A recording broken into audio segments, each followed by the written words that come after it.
prej mirësive të cilat na mëson Islami është çështja e pastërtisë.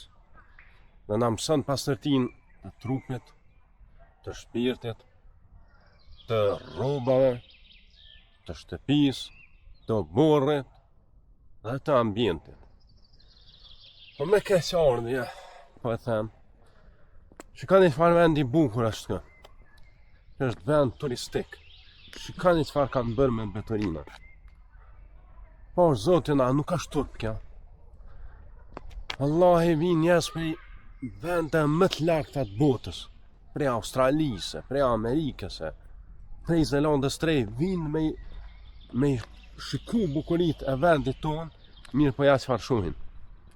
Këtë me keqardhje e gjejmë edhe gjatë hikingut. Dhe të shkojmë në bjeshk të egra, ku nuk mund të shkoj makina, edhe atje gjejmë betonina. Dhe njerëzit që vinë nga gjithë bota, thojnë Kosova ka natyrën shumë bukur, prej më të bukura në botë, mirë po thojnë që njerëzit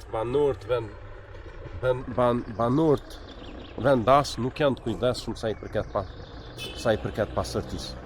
Kjo është me të vërtetë turp i madh.